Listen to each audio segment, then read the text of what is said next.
Pokwang abay humihingi ng tulong sa lahat ng mga netizen at sa kinauukulan matapos malimas ang kanyang pera sa isang online payments. But before that, if you haven't subscribed yet to my YouTube channel, please don't forget to like, share, and subscribe at i-hit mo na rin ang bell for more updates.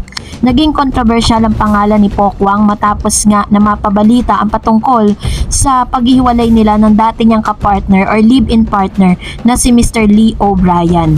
So ginawa po ang lahat ni Pokwang matapos niya na makita na hindi pinapahalaga ng kanyang ex-partner yung kanilang pagsasama matapos silang magkaanak, no, na isang babae na nagngangalang Tisay.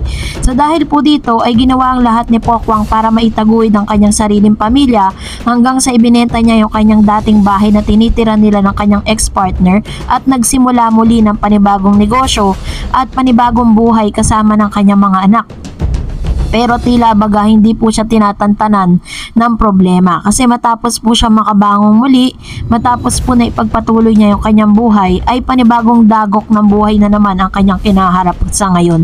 Dahil sa kanya pong IG post ay nagpost itong si Pokwang na tila baga ang laman ng kanya pong GCash na biktima po siya ng isang phishing scam kung saan nilimas ang laman ng kanyang GCash. Matatandaan na si Pokwang po ngayon ay meron po siyang mga food na binebenta online at yung kanyang mga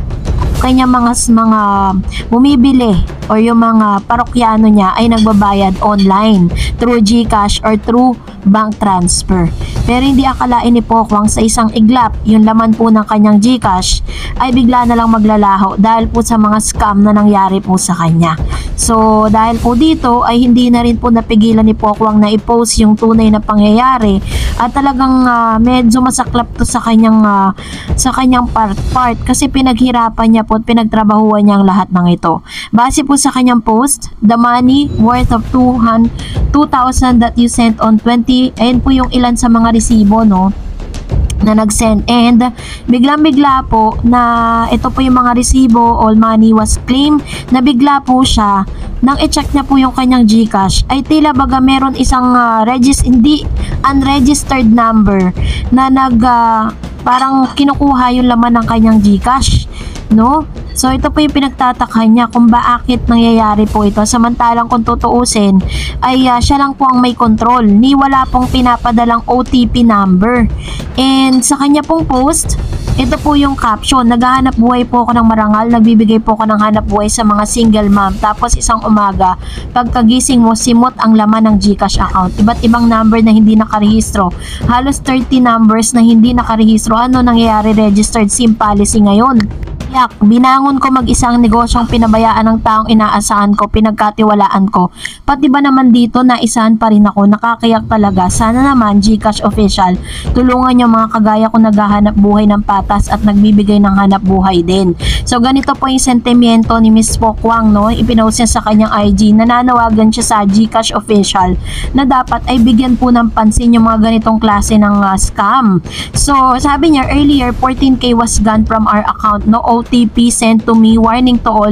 I believe this is an inside job based on how easily they access everybody's account. Hundreds of people have experienced this today, already reported.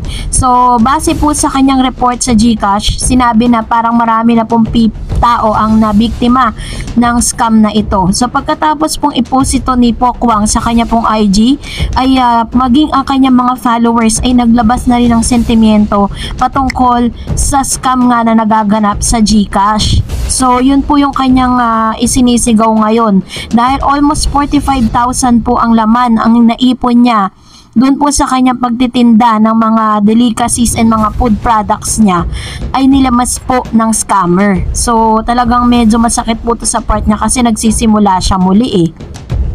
Na-experience mo rin ba ang ganitong klase ng scam? I-comment mo nga sa ating comment section kung ano po ang inyong mga na-experience to share yung ating pong babala sa lahat po ng mga gumagamit ng GCash. Well, kung nagustuhan mo ang video na ito, huwag mo kalimutan mag-like, mag-share, at mag-subscribe, at i-follow mo na rin ang aking Facebook page, DarEdsTV. And also, I have my TikTok account, which is DarEdsTV. Pwede nyo rin po akong i-follow doon. Thank you for watching, guys. God bless everyone!